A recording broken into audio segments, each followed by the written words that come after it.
Hello, everybody. Happy Saturday to you. I hope that you're having a splendid day and that you have been able to get yourself into this Christmas holiday and Christmas spirit. Hello, Vintage Barbie Clare. How are you?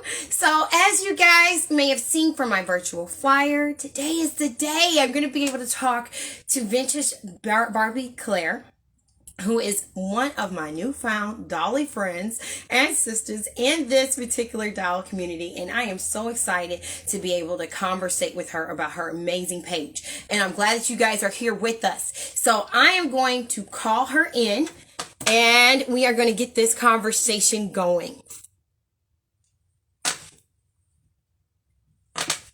Whether we did as well. So I'm hoping everybody's having a safe Saturday as well. And I thank you guys for joining. Hi, how are you? Good. How are you? How are you? I'm doing good. It's so good seeing you on here. Bless you too. I was just giving them a quick summary about your page and us being able to talk today. And I am really, really glad that we're able to connect because I've been admiring your page for some time. Oh. And I'm just glad to be able to have you face to face. Super. Thank you for asking me. Thank you. So without further ado, we're going to get into our conversation. As many of you already know, Vintage Barbie Clare has amazing Thursday challenges. You have the BBC, in which you allow us to be able to participate, and everyone shows their awesome and amazing fashion. You also have these awesome doll mails that you open up, and we all get a chance to admire everything that you get and be able to put that into your diorama. And then you have this very interesting storyline with the Shady Owen that has popped out through your marriage of the minis. So I want us to be able to talk about some of those things today. One of the things that I admire about your page is the dialogue that you have, the storyline. How did you come about writing storyline? It's quite a recent thing for me, to be honest. Really? I joined Instagram with my dolls. That was in February this year, the very end of February. I never anticipated to get to where I am now in telling stories. And to be honest, I think it kind of happened when we had the doll wedding, the very first one, which was during, and it was on my first doll meet with a couple of other ladies off Instagram. And it was very last minute. We hadn't met each other before. And the night before I said, wouldn't it be fun if we had a doll wedding at the doll meet? And they both agreed. And it kind of blew up from that, to be honest. When we started pictures, it then kind of happened that there was a bit of a story that kind of grew. And a lot of it, to be honest, was from the community. There's quite a lot of accounts that really got involved with that storyline. And so a lot of their input helped to make it what it was. And then when it reached the end of the story, as it were, I kind of got the feeling that a lot of these people wanted a bit more and they wanted to hear what happened next. And it went on for quite a few weeks. And then it sort of quietened down again because I think the ones that were writing it needed a bit of a break. And then I brought it back because I kind of missed the character of Owen. So it's grown a lot from the community more than me, to be honest. Wow. And I didn't anticipate that I would get into writing stories at all now. Wow. I like that. That's really interesting. So what kind of sparked your interest in story? Because I know you have shared through your doll page that you also have a business with vintage posters. Yeah. And a lot of your vintage posters, of course, come from movies. So, did your interest in movies kind of spark you with writing as well? Yeah, I think some of it is probably from things that I've watched in terms of the enjoyment that I get from those films or those series. You kind of want to maybe emulate it a little bit in what you do. I think because with the writing stories, it brings me a lot of joy because if you've read some of them, you'll know sometimes they're a bit crazy. Well, probably most of the time they're very unrealistic and crazy. But it's in the writing them that I get the joy and then seeing people's reaction when they read what I've written. So I suppose some of it is like I say, the initial sort of way that it was instigated was through the community and through their feedback on what I'd written and the characters. People get really invested in the characters, then it makes you want to then write more for them. So I do when I said I'm going to write a story, it just kind of happened, and I really enjoy writing it. Yeah. I like that. I like that so much. And one of the things that this particular, IG live show is to show everyone that we all have different backgrounds with writing. So I love the factor being that you're saying, hey, I really don't have an extensive background with writing. It's just more of a passion that is driven by the community. And I do believe, having, writing myself through IG live, the feedback is amazing. And it does, really push you to want to, invest in your characters and, create this world even more so because your audience is really invested in them. So I like that you said that. It's community driven. Yeah, definitely. I've got no experience in writing, and if anything, You wouldn't have known that. but the experience I had at school anyway was that I always used to write too much in English and never kind of get to the point. And they would say that for a lot of things, that I was very good at writing and being creative, but never actually answering the question or never getting to the point. And in this way, you are limited by how much you can write. You can only do so many characters. So that kind of helps. And I think it's maybe helping me in a way to better my writing. I don't know what for, but it definitely that I've got any experience because I haven't, and I know that I make mistakes. But it is like you say, it's driven by the people that are in the community, and they get so invested in the stories that it makes you want to carry on. Yeah. Well, like I said, we really wouldn't have known that, quite honestly, without you saying it, because it's very, I really do admire how you write your story. I really admire, especially the twist that you had. This is a spoiler alert. If you haven't gone to the page, I really hope that you have. I hope that you're following Vintage Barbie Clare. But the whole twist that you had as far as who shot Owen was amazing. Because we wouldn't have thought that. I mean, considering his past and all the different people whose hearts that he's broken, I had my guess on someone else. But when I saw the kids and I saw the cat, I was like, oh wow, that was really good. I like that. And you can really tell, like you said, it brings you so much joy. And you can just really tell that you have fun with your storylines. Yeah. And that's important. Yeah. It is so important.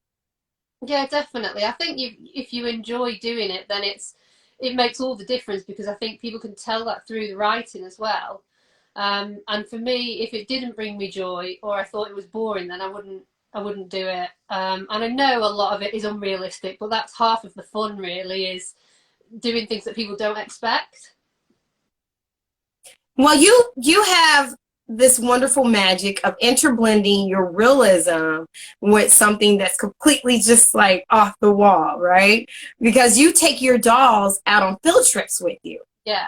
And actually, that was going to be one of my questions later on, as far as how did you come about doing that, bringing your mini with you and taking taking pictures while you're out and about. Yeah. Well, that again, I can't stress the fact that I've really not been in this very long, because I haven't, but it's absolutely flown by. So I joined at the end of February this year, just before my 40th birthday, which was in March. And that's when I got the bulk of my collection, because I got over 40 Barbies or dolls for my 40th birthday, because we couldn't go anywhere. And then shortly after that, I was contacted by Lamara, and Lamara's account is called Strawberry Dolly Mix. And she something called the Dolls in Boots project, and that is a travelling pair of red wellies for Barbie, which travelled around to different dollstagrammers in the UK. And the idea, when they came to you, you had to showcase your town on one of your dolls wearing the wellies. And she asked me to join that project. So it all happened quite quickly after joining Dollstagram, and I knew I had to get out, because I thought it's no fun just to show the wellies in your house. It doesn't give you an idea of where you are.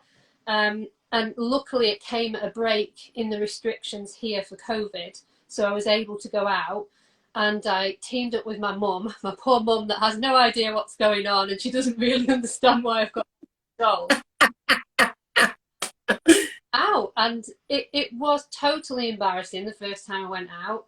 I was so nervous, and it was really busy, but I just did it. And I tried initially to do ones where there was no one around, where you literally get the doll and you sort of take a quick picture and go before somebody sees. That Yes. started. I mean, it started because somebody asked me to join the project, which was Lamara, and had she not done that, I probably wouldn't have even thought about going out with a doll. I didn't even know it was a thing. And then you find that there's hundreds, if not thousands, of other people doing this, going out, and it's an actual thing. It's being a dollstagrammer. It's going out doing photography outside where people can see you. And so I kind of got a bit of a buzz that first time doing it, a bit of nervous excitement, because some of it is the photographs you get afterwards are amazing. I mean, I'm not big or anything, because again, I'm not a photographer, but to see the pictures you get and how realistic you can make it look with a doll, that's what drives me. And I think the passion for outside is so big. I'm sorry, that's a really long answer to your questions. No, I'm loving it. Quite honestly, because I believe now I do some outside photos. I don't get a chance to do it as much because I do have my 10 children and so forth. You know, and life just happens. And then by the time that I'm ready to take an outside picture, it can be kind of dark. But whenever I get the chance, you know, to get that light and get outside and do it, just like you said, it's the best pictures. I don't care if you're an amateur photographer, if you're an expert photographer. It's just natural light and you're able to really use it. And I love the way that you use your dolls, because you know, and I can see you with your different pictures, you angle your dolls in such a way to where it does, you know, they fit in realistically with the people in the background and whatever buildings that you have in the background.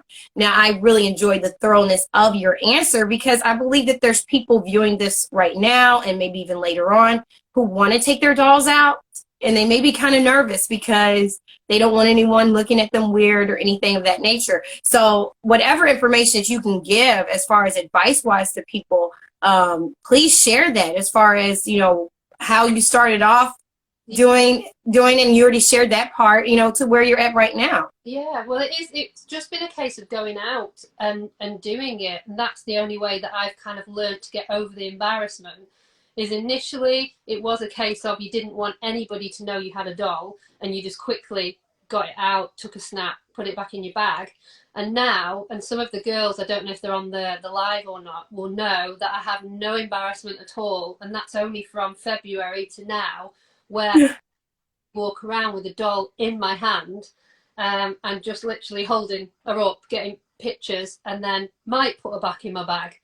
It is, so the only advice I would say is it's just doing it. The more you do it, the more confident you get, and eventually you get to the kind of block out everybody else and what they might be thinking or what they might not be thinking, and just do it, because the end result is what is the passion for me, is seeing the pictures I can get, and then you kind of know that what you did was totally worth it to get those shots that look super realistic.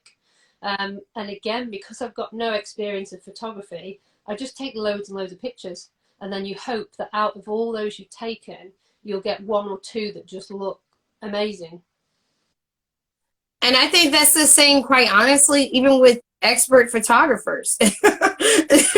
They take loads and loads of pictures, and they're like, you know, let's see which one came out right, which one got the best lighting, where the best positioning was. So regardless of where you're at in your journey as a photographer, it's the same thing here. I'm no expert either. I'm constantly, you know, tweaking what I did from the last time and trying to see what works, and, you know, how should I put the head where the light doesn't glare in the eyes. You know, we're constantly having to learn from the last time to now. So I think that what you're doing with your photography is amazing. I really do enjoy it. I'm loving right now your coffee shop. I think that's just awesome with all the little trinkets and stuff.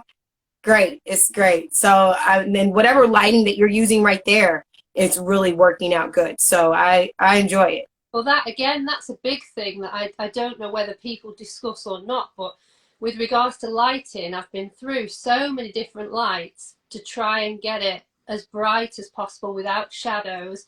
And that has been trial and error, really, to the point where I think now I've ended up with these big, they're like halogen spiral bulbs on massive tripods, but I use them without the umbrellas that you get with them, the photography umbrellas, because for me they don't work.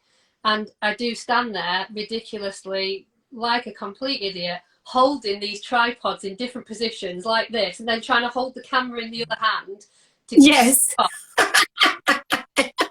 fancy studio where they're set up in perfect places. I'm standing there like a complete idiot, holding them and then trying to take a picture at the same time, and take like 10 pictures and then hope that one is the one that just works out right. So it's yeah, I don't know what I'm doing. It is trial and error, and I've probably bought so many lights. I've broken lights from dropping them and smashing them. Oh no. How are good. Yeah, they work quite well for me inside. But like you say, it's no comparison for outdoor lighting, because you don't need to do anything, and it's just a case of moving and adjusting your angle outside.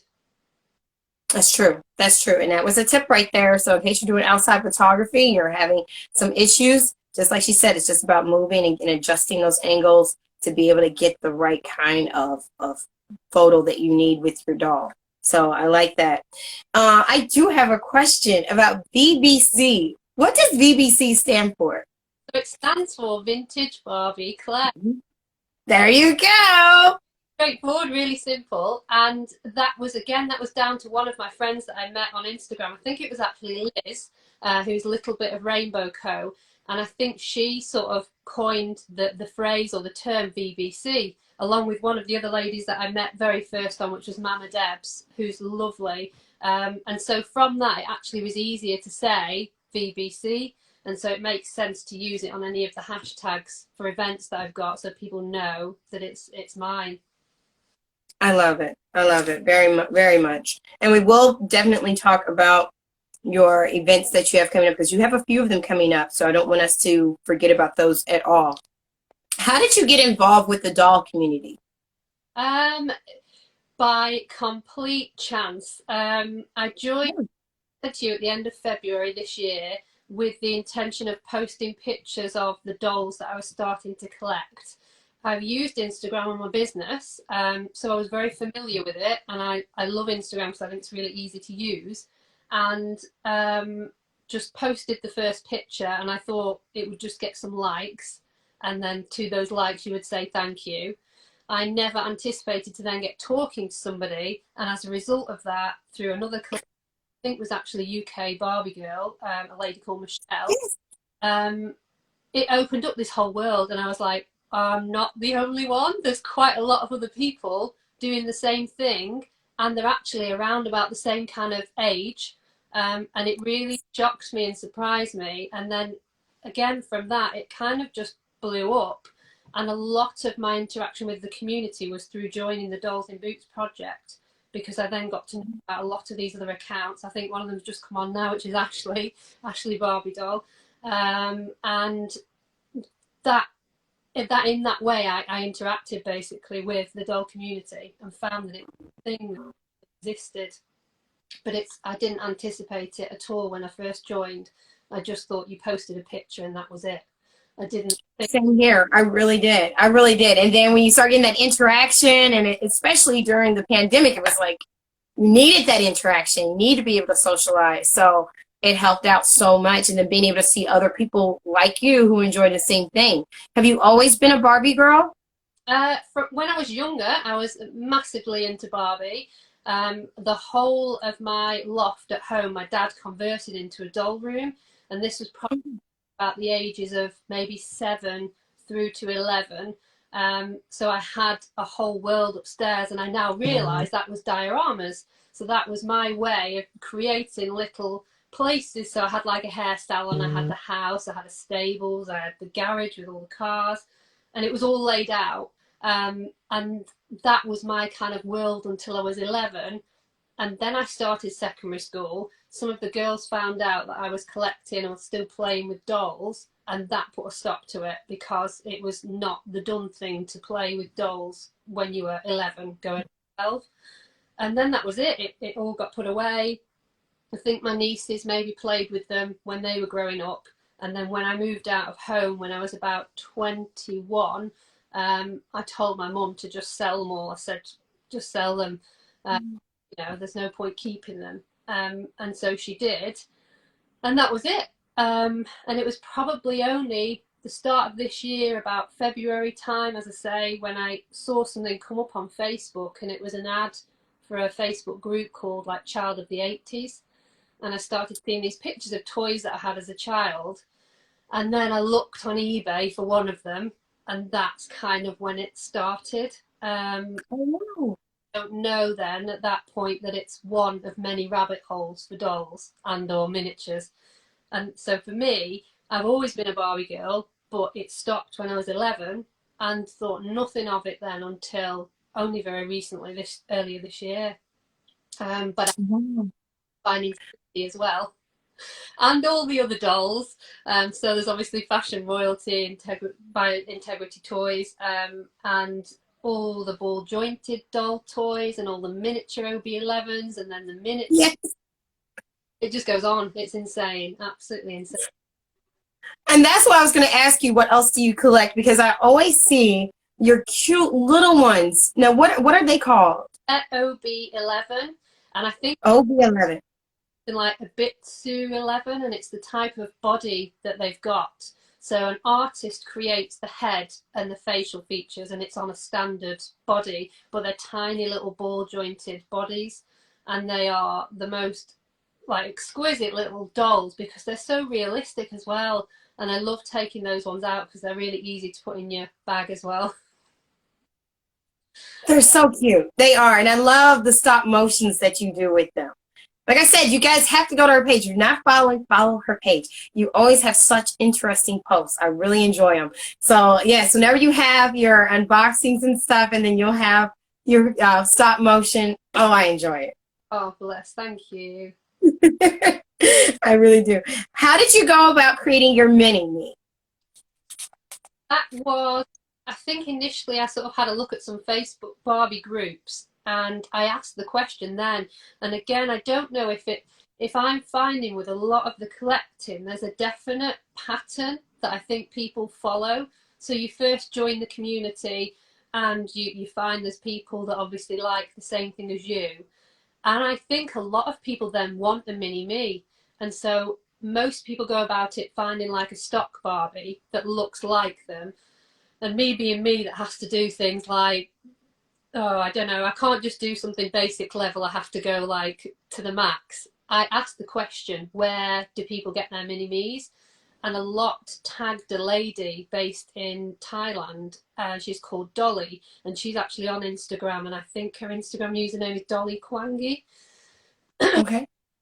Contacted her and I said, can you let me know how I go about creating like a mini me? And so I sent her pictures of me, and she found a base Barbie doll to use and completely scrubbed her whole face back to blank, and then created the doll based on a picture of me. Now, I know I'm not that thin, and I know I don't look exactly like her, but it's a pretty good representation, I suppose, in a way, of what you want to be or what you aspire to be, and you can then dress them in gorgeous clothes whilst you're sat at home wearing a hoodie. So that's how I did mine. She came all the way from Thailand, and she arrived in time for my birthday. Wow.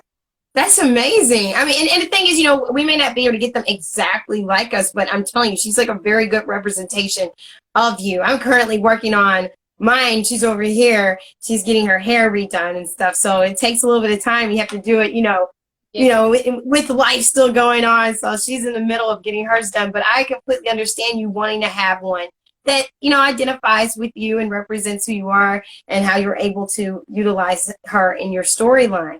I really do like that. Now, you always have such amazing unboxings and doll mail. What made you do that? Like, what made you decide to share your doll mail with everyone?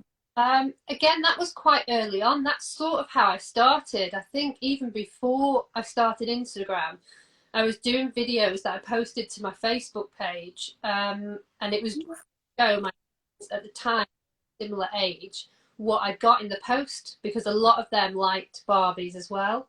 So that's what I did. But then I found pretty quickly that they really weren't the right people to be watching the videos, because as much as they liked to see what I'd got, I don't think they quite understood why I'd got them, or they didn't get the same joy. And so that then progressed to a YouTube channel where I was doing daily videos. I think I lost my real life for a while then when I was literally doing a video every single day of the week of arrived.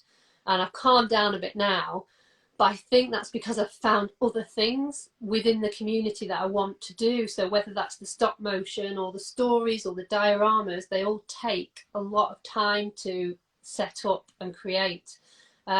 So for me, the videos came before everything else, to be honest, because I started getting made on. And then, yeah, I do them maybe once a week now, just to try and give myself a bit of a break during the week. I understand that. I do. I understand that. And you have to be able to keep yourself present in life. And then in the same hand though, you know, the times when you were doing the videos, it was therapeutic for what you needed to be able to do. And then once when you, like you said, you've got a different rhythm going on with your storyline and, you know, with your dioramas and being able to do the stop motion. So I think that we just do certain things in certain seasons for what we need during that time. Yeah. And then life progresses and you're like, okay, I'm not able to still do that, but let me do this right here. So I completely understand where you're at with that. And I know we're enjoying it. So I like what you're doing with it. When your storylines, they're very, very interesting. Like I said, especially with the wedding that you just had. How long did it take you to plan that wedding? Months. So the actual idea for the wedding happened as a chance thing. Again, it was another event that was organised through a lot of the ladies that did the UK Dolls in Boots project. They had one called Glass Dollbury, which was during the summer. I think, was it maybe June time? And at that, part of it just kind of happened on the day. I did a proposal from my mini husband to mini me. And again, it kind of grew from that, because people then said, oh, when's the wedding? And I hadn't even considered it then. And a few later, somebody, a really, really lovely lady called Tanya, and her account is Friends with Barbie, offered to make the wedding dress for me. So I thought, oh, okay, it's a real thing now. It actually is going to happen. I need to be sorted with a wedding. So it and asked a few of the ladies I was friends with, would you consider helping me organise a doll wedding? And they said yes. And I think some of them are on the chat. Ira's on, and she's Heart of Flesh Dolls. And her and a couple of other ladies helped to plan this wedding. So it was months in the planning, months, Wow. all these different pieces. I genuinely would say, and this is hand on heart, it was more difficult to plan than my own real wedding. Just kind of, and I wanted it to be something special, and I didn't want to do it half-hearted. At the same time, I was looking at other doll weddings and thinking, I cannot live up to that. And Lessa said to me quite a few times, you know, you need to kind of concentrate on what you do and be you. Don't worry about what other people do. It will be fine whatever you do. But try not to spend too much time looking at what other people have done, because and I think it was Tanya said to me, Friends with Barbie, that when you compare yourself to someone else, it kind of steals some of the joy that you have. And that was a really helpful piece of advice, to just kind of get me back on track and just think, just do me, you know, kind of that's what I do best, I suppose. I like that. And it does kind of steal the joy from what you have that makes you special. Yeah. And writing that down. Worry too much, or you spend too much time looking at what other people do, and then thinking that you don't compare to that, you kind of lose yourself and you forget that what makes what you special is the fact that you've got joy for what you do, or what's specific to you, really. And that's, you know, that's something to think about, especially because we do this for the most part as a hobby. Like I said, there's some people who may get sponsored. There's some people who, you know, they may get paid for their posts. I don't know. But it's still a hobby. It's still something that you're doing out of your own personal enjoyment. Yeah. And whenever we start getting to that point of, oh, wow, they did this with their diorama. They have these props and they did this for their wedding. I'm not going to be able to do it that way. They've been doing it for this amount of years. I fully agree. It does take away the enjoyment, and it makes it really serious. It can make it really just, you're just doing it to do it, and you're not really putting that love in it like you used to. And then it's almost no point. You know, if you're going to do this, then be able to have fun with it the way that you do it. Yeah. So I fully agree with you, and I'm glad that you shared that, because there's so many different accounts, and there's so many different people who've had like baby showers and, you know, the bachelorette parties and the wedding, and you see it and you're like, oh, they got this kind of food and they got this. Yeah. And I think that we just kind of fall back into what we do with our own human accounts. And we kind of like compare, and we're like, oh, well, I don't have all that. Or I have that, but I don't really know how to, you know, work that into a scene. And you just have to do you. Like you said, do what makes you special. Do what you enjoy. Like you said, concentrate on what you do. Be you. I think that's an awesome quote. And that just goes for the whole account of what we do. Concentrate on what you do. Yeah, definitely. And because I think I've learned so much from being on Dollstagram from when I first started to where I am now, in terms of it's taught me a lot about people and how to interact with different people that I wouldn't normally see, you know, day to day, because with COVID we've been inside. It's definitely taught me a massive amount, and I've learned so much, and I've probably made so many mistakes as well. There was a time, and a lot of the ladies on here will say, like Ira that's just commented then, there was a time when I was doing events every single day and doing multiple events every single day, because I thought that's what people did, and then I kind of thought people expect it, and you try to keep that up, and it's not doable. If you want to have a life as well, it's not doable. And I'm sure a lot of accounts do dedicate their lives to being on there, whether they're a business or not. And for me, I learned the hard way that it's very time consuming for one, and it does steal a bit of the joy of doing it. So I've kind of brought it back a little bit now, I would say, and I'm more conscious of what events I do, because I've got to be conscious of the fact that I've got a life as well. I've got a family, and it's very addictive. I absolutely adore Instagram, and I adore all my friends that I've met on there. But I've got to get a good balance. But I love it so much that I just always want to be what I call dolling. If I could do it every second of the day, I would, but it's not feasible. And so I just sort of have to pull it back a little bit sometimes and just be conscious of what I'm doing or what I'm involved with. But it doesn't mean that those events I don't do, that I don't love those accounts any less. It's just, you can't do everything and you can't be everyone. And you just need to kind of realise that. And then, as I say, just go back to do what is you. Do you. That's how I started, was just being me. And then the events and things came afterwards. I'm glad you shared that. I'm so glad that you shared that, because I do believe sometimes we can feel that pressure to want to participate in all the events. I've seen it in people's stories. I've seen them post it, you know, even in their regular feed, and they're like, oh, I've been, you know, having to deal with life. Sorry, I can't participate in the events. Or, I mean, I've done it. I'm sitting up here. I usually, well, not usually, I just got involved last year with the doll community. So last year I had a Christmas party, and I really wanted to have one this year, but I have a newborn. So I haven't been able to really get everything together to even have the party. And I would like to, you know, have announced it already. And I'm like, maybe I just won't do it this year, because life is still happening. And you do have to have that balance. And you don't want to feel guilty about something that you enjoy, because this is something that we enjoy, and it is our hobby and our expression of our art. And we should be able to do that without feeling like, oh, I didn't attend this party and everyone's going to see me post this new post and I didn't attend their party last week. It's okay. It's okay.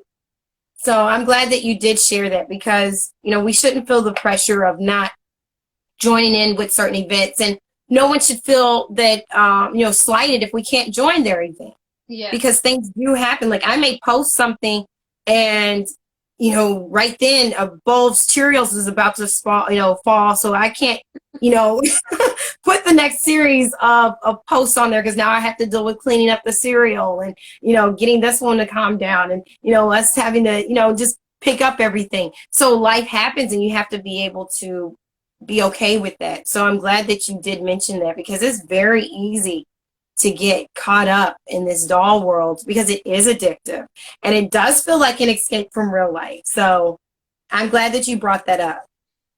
Do you usually script ahead of time or do you just kind of write your posts as as you post it? Yeah, I sort of wing it is the best way to explain it. As much as I would love to be very organised and have everything done in advance, it would be a lie to say that it's all done because it's not. I tend to just post and go. So with a lot of these storylines, it will take time. So sometimes it can take me a good half an hour or an hour even to do the text, the caption within a post, depending on what it is because I do it then and there when I've got the time rather than spend time, beforehand because I don't have the time. So I do it, I post and go, yeah. And I work Right. with me, yeah. I do too. So you're fine. Like I may have an idea story wise when I do my pictures. I'm like, okay, this is what's going to happen. But then by the time that I post, my characters may be saying something totally different. And so I just go ahead and write that dialogue and just go with it. So, I mean, like you're able to script it all ahead of time. Awesome. If you're not, that's okay too. I think you just kind of do what fits for your lifestyle.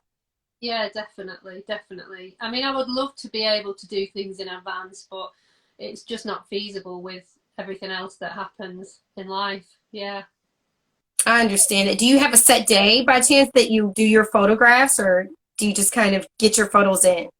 I do it every day.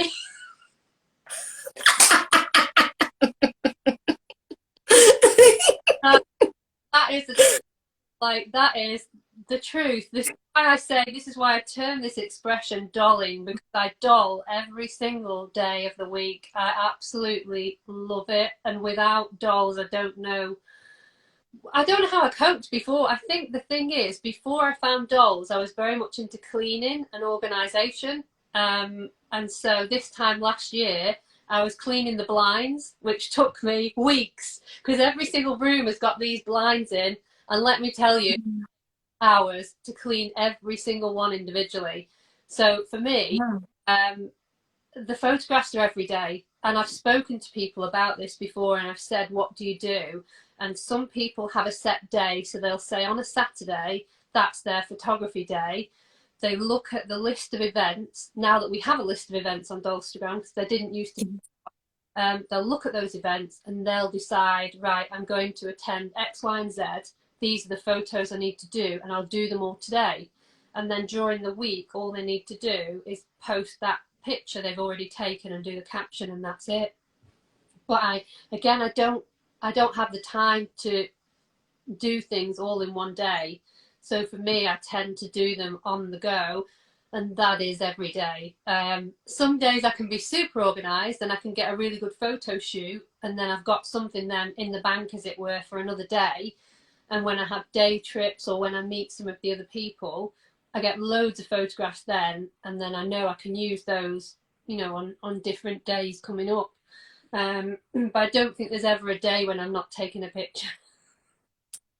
There's nothing wrong with that. There isn't. I have to kind of like collapse my diorama scenes and, for space reasons. But I'm like, if I had all my diorama scenes out, I would definitely each day before everyone gets up, snap my pictures and then keep going. Just because it does. It feels really good. It's just like, it's cathartic. You just release and you're able to feel fresh during your day. You don't feel like you have all this pent up art in you. So I do. I agree with you.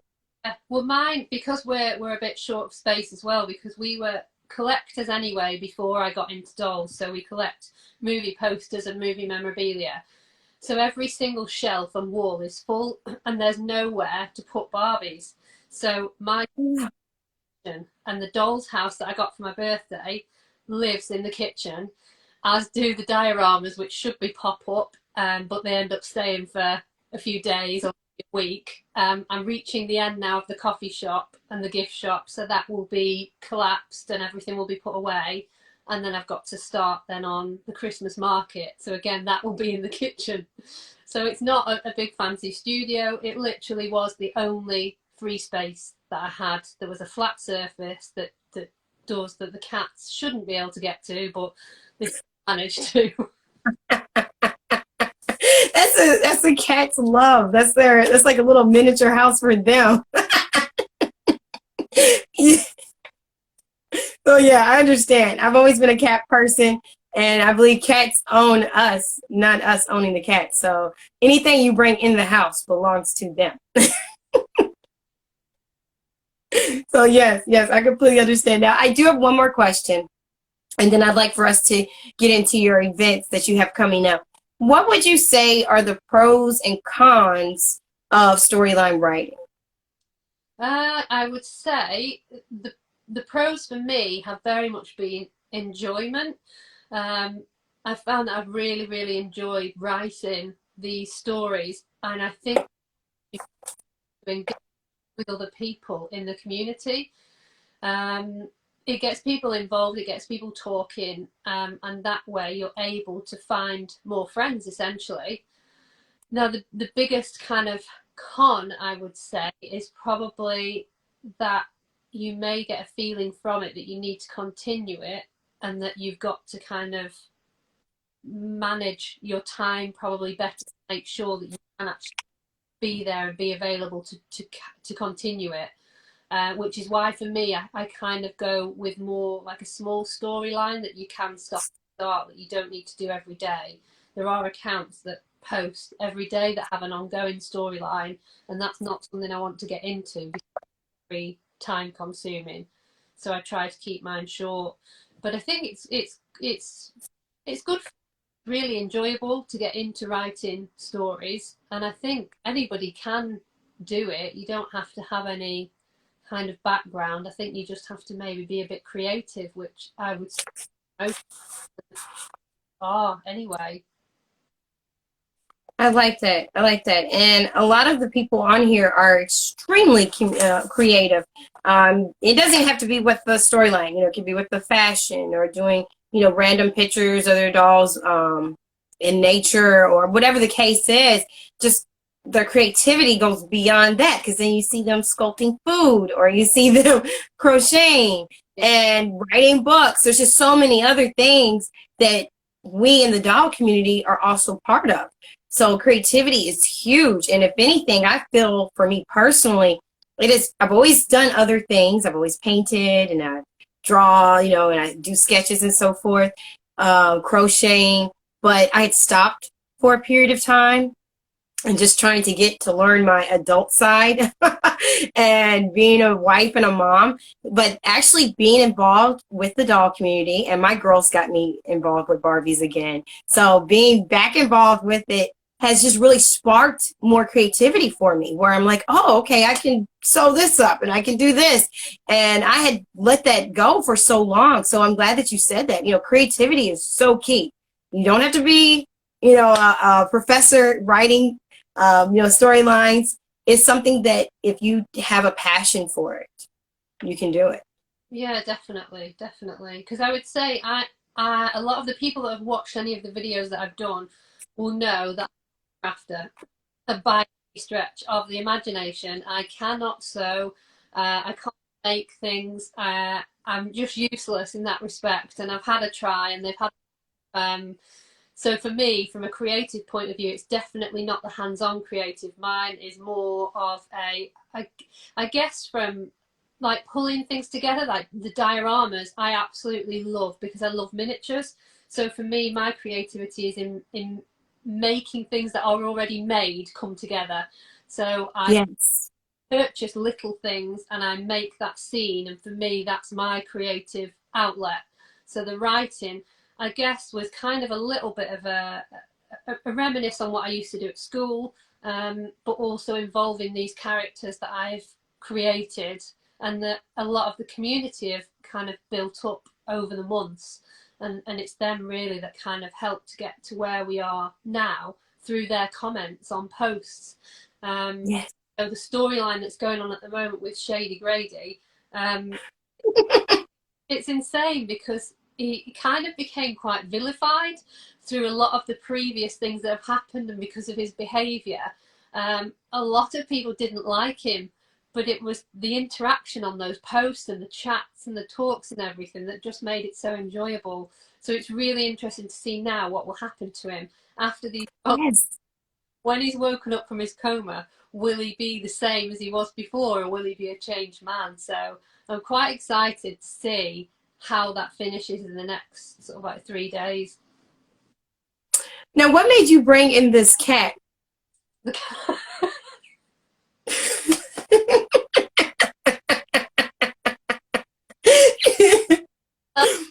I'm trying to think back to when it actually all kind of happened and when it came on the scene. I don't even know.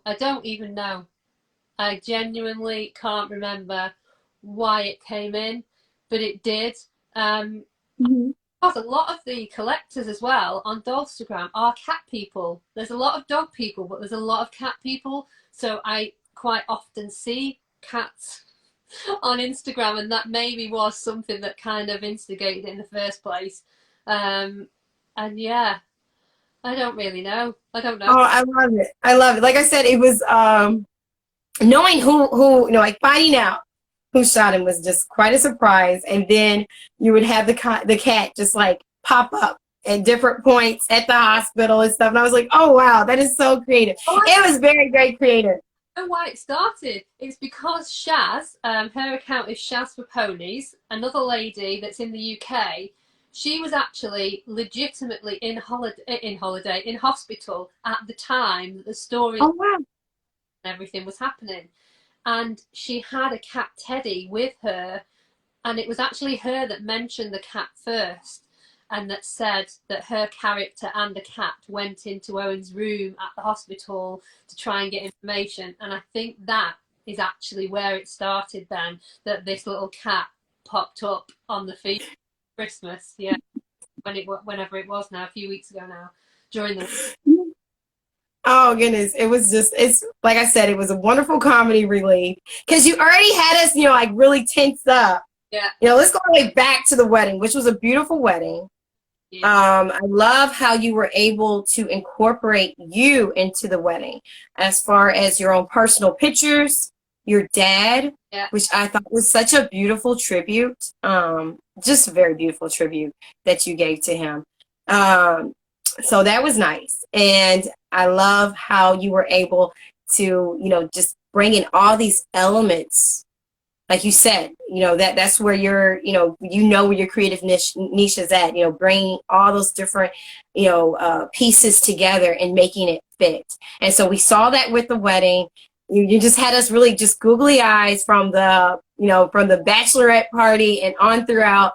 And then all of a sudden there's this, this crackling sound because Owen's gotten shot. So that was just like, wow, like what happened? And I love how you were able to intertwine that. And then you took it a step further because then your, like miniature Colin was getting arrested during the honeymoon time. It was like, what? Like, like what made you come up with that storyline? Well, again, with that, I was a bit worried at the time when I did it, because I didn't know if that particular scene in the hotel with Minnie Colin would ruin the whole experience of the wedding.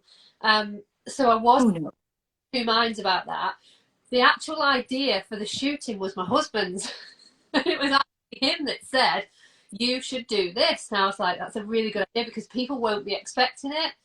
And it's totally me in terms of it being an absolutely beautiful event and then something crazy. I needed something crazy because that's sort of my trademark, I suppose. But I managed to kind of bring it round again, I think, at the end to sort of reminisce on the wedding and what had been amazing and such a lovely time. Yes. It wasn't Minnie Colin that had done it, so it was all okay. That all got sorted. So the idea for the shooting was my husband's. Oh, wow. Well, kudos to him. Kudos to him. I love it whenever, because my husband gets involved sometimes with my storyline. I can't even say sometimes. I usually always shoot storylines by him, like, oh, this is what's going to happen. What do you think right here? So always having that sounding board really does help, because sometimes they can see different dimensions to your character that that you didn't think of. Yeah. So just like you said, being able to have the community giving you feedback helps to develop your character, and really does give you a different perspective with your storyline. And then being able to have your partner right there, your husband, you're like, hey, this is what I'm thinking about doing right here. This is what's going on. They're like, hey, why don't you do this? Or, whatever the case is, it helps. It gives you a different, thought pattern with how you were going to do your story. And with with Owen getting shot, it really did set your wedding apart, to where your wedding now stays in our mind even more. It's like, oh, that's the wedding where Owen got shot. And then we also remember everything else that happened in your wedding, the stop motion that you used, and just everything. The beautiful color that you had in the wedding. It was just a very gorgeous wedding. And so, like I said, all of it really does stay in our mind, because you did have that interesting twist. And then, of course, with Colin getting arrested, it made sense, though. Not that he seemed like the type, but that someone in the wedding party would probably get accused. When you watch CSI and so forth, they always, they're looking to see who's in the wedding party, bride or groom, who could have did that. So we were glad to see him get released. And we all knew that he didn't, but we didn't suspect the kids or cats. So that that was a nice twist. I like that. I like that a lot. Now you do have some events coming up, and I definitely give you a hand, because you've got these out there early. So I'm like, hey, that's good. That's excellent. You have on this Sunday at 9 p.m. So everyone stay with us. 9 p.m. tomorrow, you are going to have your doll mail review. Yeah. Reveal. So that is the doll mail reveal. I'll put these down at the bottom of the caption so that everyone can see that. And of course, every Thursday, you do have your BBC Thursday for your fashion. And if ever you have a different theme, you always put that on the flyer as well. To be honest, to keep it to very simple favorite outfit. So on a Thursday, all you do is you show your favorite outfit on your doll, and it's straightforward. There's no theme. But with the wedding, I themed it each week to something that was wedding related. And this coming Thursday, it's themed because it coincides with the Christmas market. But after that, just straightforward favorite outfit, very easy, so anybody can join, even people that don't have dolls, that maybe have robots or teddies or dinosaurs, can show off a favorite outfit. So this coming Thursday is the vintage, it's kind of Victorian themed market and favorite outfit. So I'm asking people, if they can, to dress their dolls in Victorian attire. And if they're really into doing dioramas, to try and create what looks like a Christmas market as the backdrop.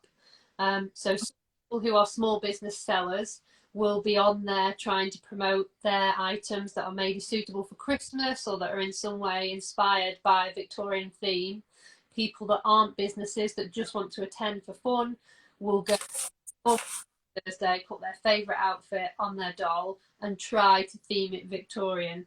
And the one-off event next Thursday, and then after that it will revert back to just favourite outfit, and it's straightforward. There's nothing, just you show your favourite outfit for the week on a Thursday. Okay. Thank you. So that is this Thursday, vintage Victorian theme market. Now that's going to go for the BBC Christmas market. And that event is on December 16th. Yeah. On Thursday. Yeah. And I like that you did bring up the small business. So if you have a small business, like I got my reefs, what do we do? Do we contact you to see if we can get involved, or do you already have everyone already, included? No, so it's very much a case of whenever I do any event, especially the one like the market, I just sort of put an open invitation out to anybody, and I say, you start using, got a product which is maybe related to Victorian theme or Christmas gift ideas, use the hashtag now, and then I can pick it up and start to share it. But other people that go on the hashtag next Thursday will also see your posts on that hashtag. Okay. Awesome. Okay, so I will definitely be talking to you about that, because yes, I still got some more briefs, and I'm like, I would like to get them out of the way, just get them out of the house. I enjoy doing it, but when you build up inventory, you need to get it out so it doesn't take up any more space. They're little, but little items can take up such big spaces. You have to store it. So yes, I will definitely be talking to you about getting that done. So yes, once again, December 16th, Thursday, is the hashtag VBC Christmas Market. And then you have December the 24th, you have a hashtag My Dollstagram Christmas Message, and the message is, what does this community mean to you? So what would you like people to do for that one? So it's very much a simple, straightforward thing again. You create a post on Christmas Eve. It can be absolutely anything that you want it to be into. What the message or the caption should be, what does Dollstagram mean to you? And the idea behind it was very much that not everybody at Christmas has a positive experience, and not everybody buy doll things or new dolls. So is there something you can put on that message that's positive or that's uplifting, that might just connect with one person that needs to hear that or needs to see that on Christmas Eve? And it will be nice that that hashtag then will be full of all these positive messages that people can go on and scroll through at their leisure. So it's not a specific event, it's a hashtag for people to attach their pictures and messages to. So I've already said I won't be in a position to repost and share everything on Christmas Eve because it's Christmas Eve. It's just that the opportunity is there to do something nice for people that might just need to see that one message or that one picture that will just give them a smile or that spark of joy that they need.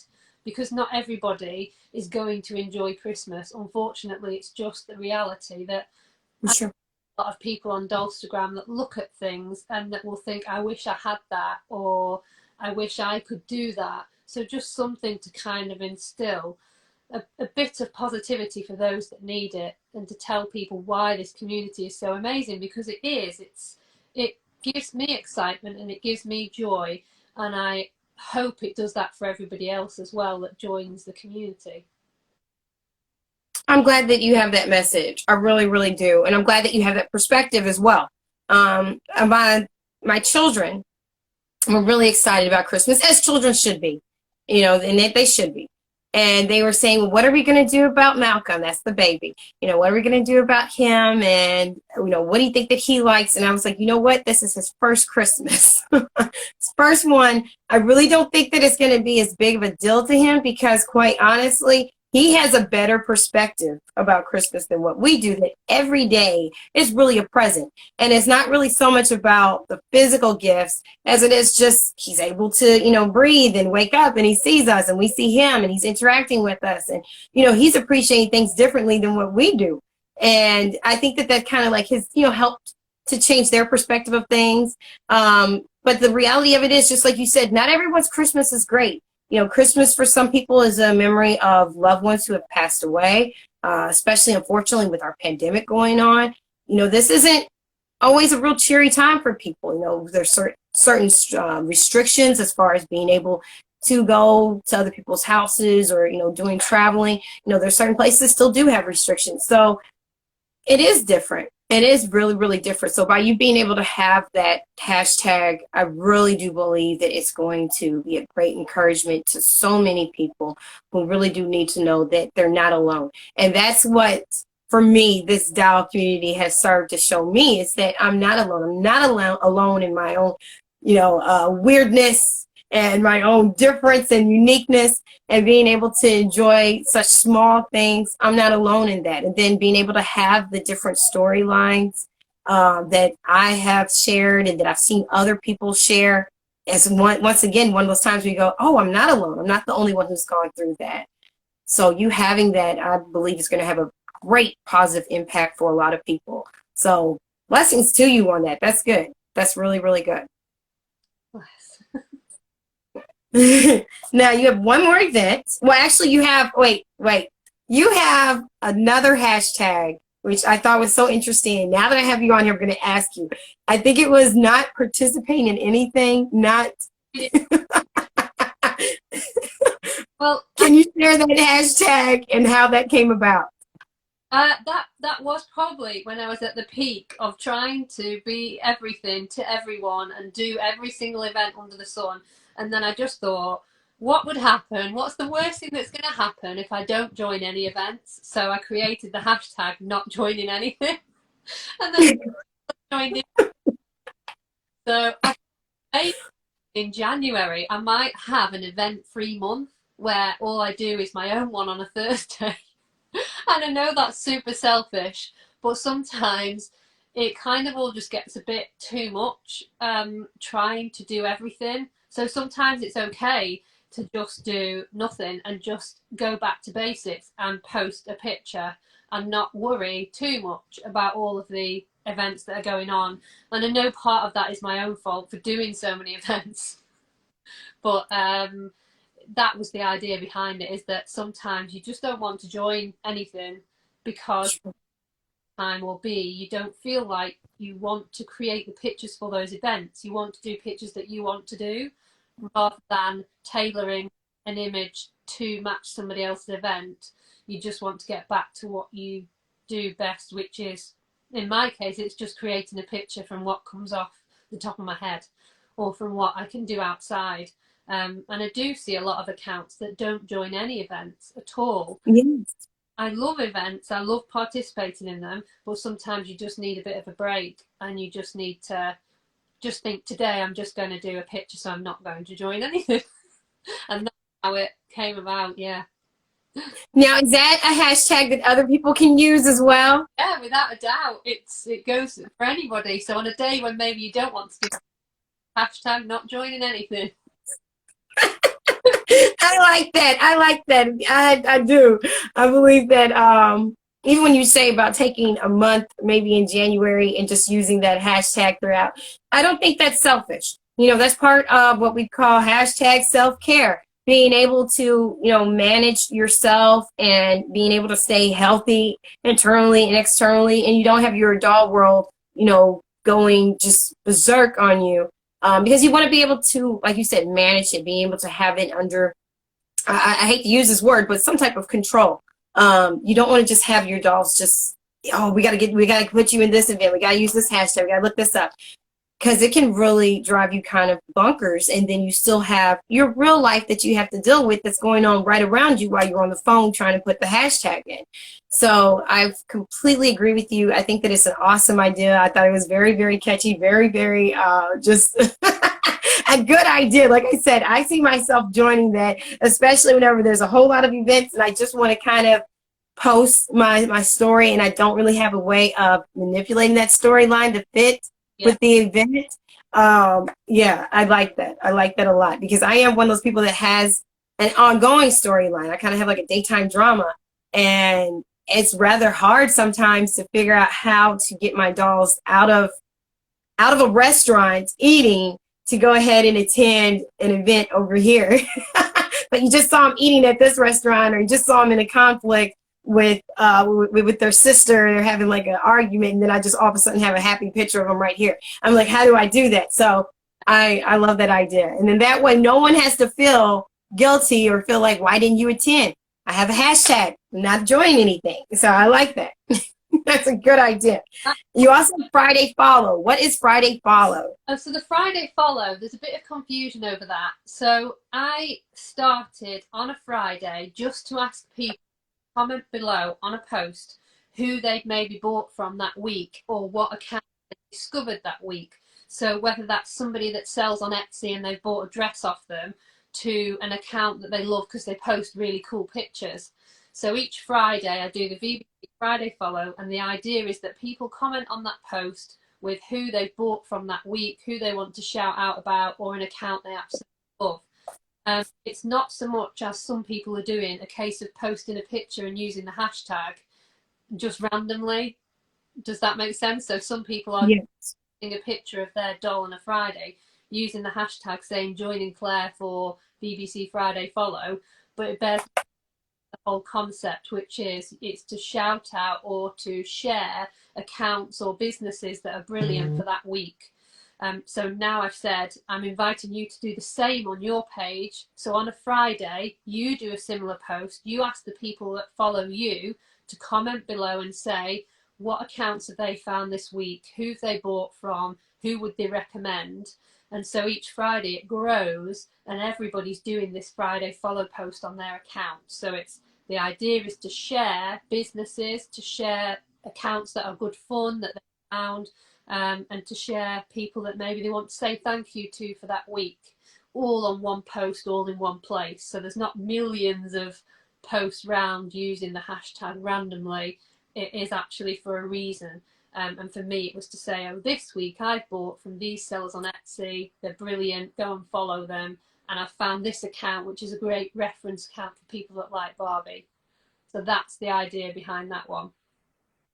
Well, I definitely give you a hand. I'm glad that you did clarify that first off, but then I also give you a huge hand because you always give such reverence and credit towards towards those that you buy from. Like all the time, whenever I see your account, you always say every item that you got your where you bought your your products from, your miniatures from, if they were gifted to you. You always give credit to those accounts or to those Etsy stores. So I think that's awesome and amazing. I think it's awesome even during our conversation that you have remembered the name and handle to people that you've purchased stuff from, that you're friends with. That's fantastic. Like you have a great memory because I sometimes remember, I'm like, do I have an underscore in between sacred and parent? Like I can't even remember that. So I think it's great that you are able to remember all the accounts that you do talk to and network with and that you're friends with. And like I said, you are really, really great at giving credit to those that you make purchases with. So I give you a hand for that because not everyone does that. Sometimes we can forget. So I don't think it's like on purpose, but you do that. So that's great.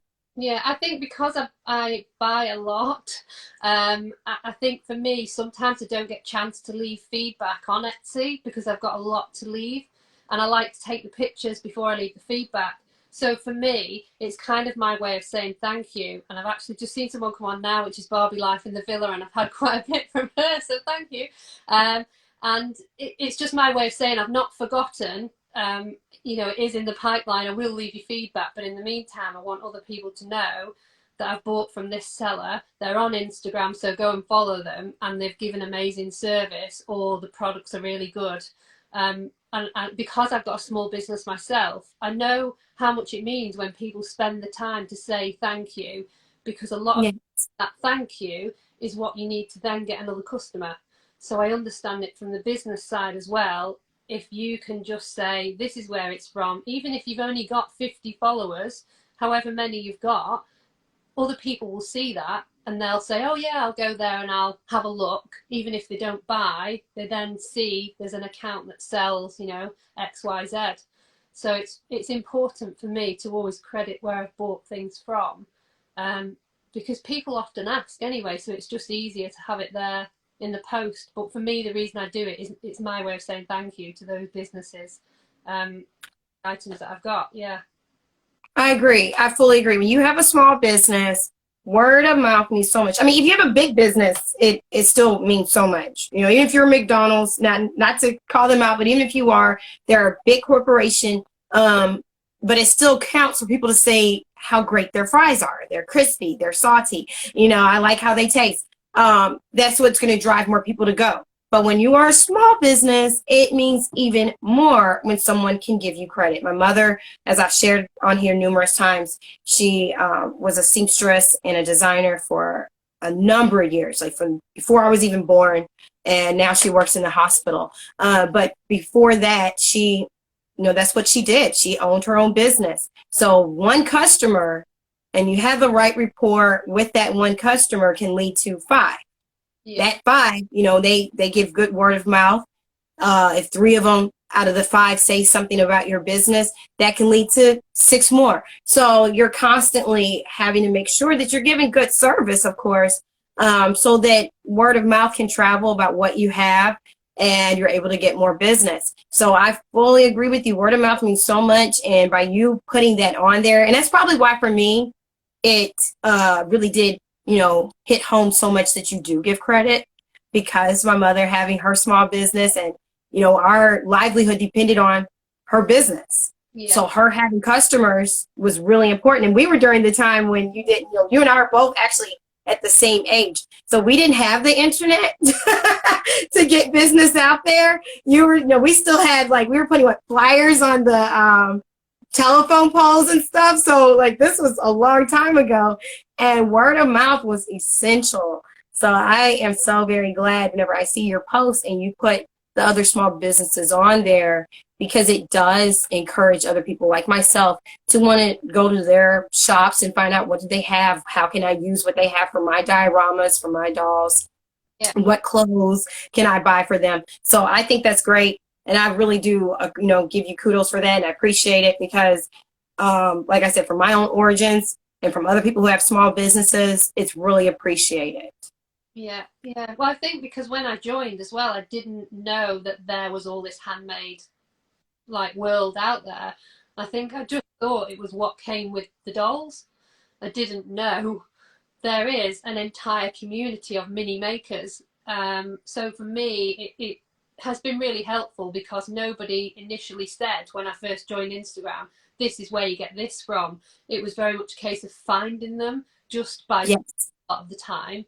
So it's also helpful for other people when you put it down. There's a lot of people new to the hobby, to give them an idea that you can actually buy things that are made. It's not all a case of having to get brand, by Mattel.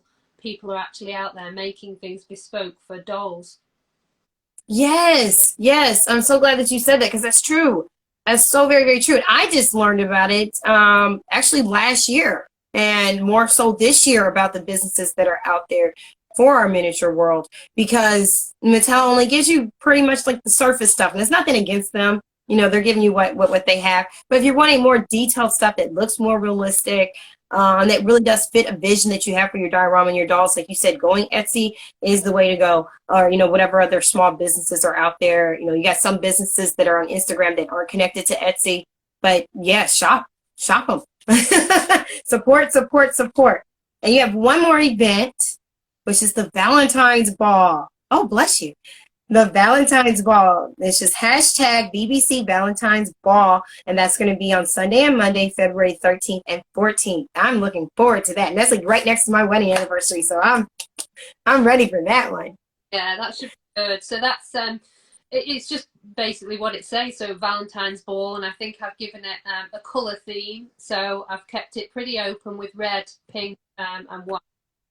And it will just be a case of as much or as little as you want to do, whether you just want to post a picture in one of those colour dresses, or you want to go all out diorama and make it, this amazing kind of spectacle of Valentine-orama, which is probably what I will do. So I've not started buying for that yet, but I've already got somebody on the case, which is Ira from Heart of Flesh Dolls, who's working on the dress for that event. Oh, wow. So cool. In the pipeline. So I was thinking ahead to February, and then the last one then after that would be March, which is when it will be my birthday, and that will be since being on Dollstagram, doing the 80s theme for that event. Yes, I'm excited. So you said that was going to be 80s theme. Yes, that gives me an excuse to want to get those rewind dolls. Take their outfits. That's what I want to do. I like the dolls, but I really like the outfits. And then you said 80s theme, so I'm like, yes. And you said that was going to be in March, so we'll just wait for the hashtag on that, right? Yeah, I don't know whether I've done it or not. I might have already done it, but I can't remember what it is. But it's on the 12th. Okay. So when you have the hashtag, or I'll, whenever we talk again, I get the hashtag or I look on your page, I'll share it as well. Yeah. Well, yes, I like that idea. The 80s is a fun time, so I like that. Well, there were a lot of different comments, and I can go through that real quick before we get off. A lot of people end up joining. Thank you everyone for joining. I'm sorry I didn't get a chance to acknowledge that.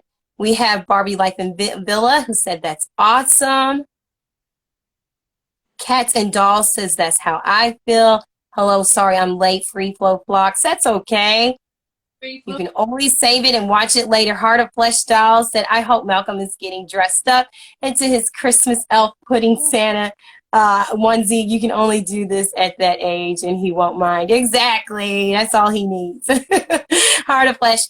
And this is BBC in a nutshell. Love you, girl. Aw. And you have so many people who have joined. Corazon Azul Bay Stories, Winter Woods. Thank you guys. Never too old to play. My exotic doll said the cat is her mascot. Yeah. Yeah, we did. We enjoyed the cat. Like I said, that was such an interesting twist. You will definitely, your storyline is just like already great, but by you doing that, it just like crystallized miniature Claire and miniature Owen's wedding. Like their wedding will not be forgotten because of that. Great advice. So true, by the way. Yes. If you have any questions, go ahead and put that on here. IJ Sweet 57 said, I found you first on YouTube channel, on YouTube, Claire. Yeah. And That Liza. Barbie. That Liza. Okay. Now remember you saying her name. Barbie Model said, your stop motions are great, Claire. Oh, bless. That's Benna. And we have some people who said hi. Can't imagine Doll World without BBC. I agree. And some more people who had joined. So I just thank you guys for joining. Like I said, if you have any questions for her, definitely put that on here right now. Do you have any comments that you want to say or anything? Are you talking to me now? Yes. I'm sorry. Yes, I am. I've really enjoyed it. So thank you so much for asking me to come on because it's been really good. It's amazing how many friends I've made. I've never had so many friends in all my life, and that is God's honest truth. I've never had so many friends that are friends that genuinely get me and that think that I'm funny, which really surprised me. I feel like now is the only time in my life when I've probably been me, like 100% me, because I've been missing dolls for all this time and not realised it, that that's what I was missing. And I think the whole cleaning that I was going through and the OCD with organisation and everything was because I was missing this hobby. So it's just been an incredible journey in such a short space of time. And now I've got all these events lined up that I'll start to go to because next year when that comes around, there's obviously a dollie con in the UK, and so I'm going to meet one of the ladies there that I've not met before, which is We Are All Surprised, Claire. What are you surprised by, Benna? Yeah, so there's a lot of events happening next year. Fingers crossed if COVID doesn't mess things up, which will be to meet people again. And it's just so surprising how similar they are in terms of a lot of traits that I think are shared by people in the doll community. It's just amazing. And so for me, I don't know how I lived so long without being here where I am now. And I can't imagine things without dolls. It's quite strange. And it's a massive rabbit hole that I never anticipated getting in. Yeah, so. I'm so glad you said that earlier, the rabbit hole. And I was like, I fully understand. It is a rabbit hole. And you don't ever, you're not going to really come to a place where you stop. As far as just like with your purchases or with being able to imagine how you want a diorama or what you want your dolls to wear. There's just so many different aspects to it. And it does bring you joy, and it does allow us to be able to unite in friendship in ways that we haven't. Because I fully agree with you. I've never had so many people that understood me. I came from a place where I usually have to conform to how other people were. And then I call that, friendship, or I call that life.